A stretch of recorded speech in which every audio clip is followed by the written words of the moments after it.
Okay, so hi. Hi. As you look in this exhibit, do you see things that you think are alive and things that maybe aren't alive? Oh, fish, definitely. Yeah, lots of Yeah, lots of fish. Yeah. And then this looks like a coral. I dive, but not very much. But that looks really familiar. Is that a coral? That's a coral. Okay. Now, corals are living. A lot of people think they're rocks, but they're actually colonies of little tiny polyps that are living. And they build this whole neighborhood. They're the ones, they're kind of like the carpenters of the neighborhood, and they create this environment that's really critically important for all these animals. There's so many different kinds of animals that live in the coral reef. We call that biodiversity, when you have a lot of different kinds of things living there. And the corals are really the keystone thing. They need to be there or the neighborhood falls apart. So did you know that you can have an impact on coral reefs? Oh, yeah, like when we go diving. Yeah, when you dive, you got to be careful. careful. Yeah, you got to be careful. Watch where you kick your feet. Some of them can be pretty brittle and they can break. But even at home, you have an impact on coral reefs. You know. But they're not. These are tropical. These are tropical. They're a long ways from home, aren't they? Right. But the fact is that what we do at home can have an impact on them because we're using energy.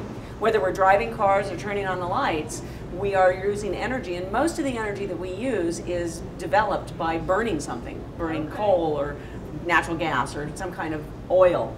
And whenever you burn something, that puts carbon dioxide into the atmosphere, right? Yeah. Well, since the Industrial Revolution, we put a lot of carbon dioxide in the atmosphere, and it's created this thick blanket that is warming the whole Earth, and that warming is having a serious impact on corals worldwide. So what we're doing at home can impact them. Yeah, but they like it warm. Yeah, they're right. bathwater. They're tropical. They're Yeah. tropical. Yeah. But all animals have a range of temperatures that they can live in. Even our own bodies. At 98.6, we're happy, and at 101, we feel lousy. Yeah. So a coral reef has a range of temperatures that it can live in. And when it starts to get too warm, the corals, which actually have an algae that lives inside of them, it's called symbiosis, that algae is providing it with food. And when it gets too hot, it kicks the algae out. And then it doesn't have enough food, and so they can die or at least be weakened. Okay. They call that coral bleaching. So I've heard of that. Yeah, Okay. yeah. So you can actually see some of our other exhibits where we don't have living corals. We have the old skeletons of corals. So, you know, things that we can do to make a difference is support legislation, support our governments in taking steps to reduce our energy use.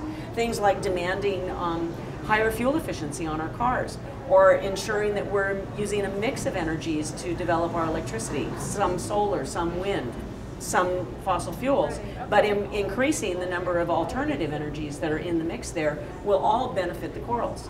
You know, the oceans of the world are all connected. There's not multiple oceans, there's one ocean. They're all connected.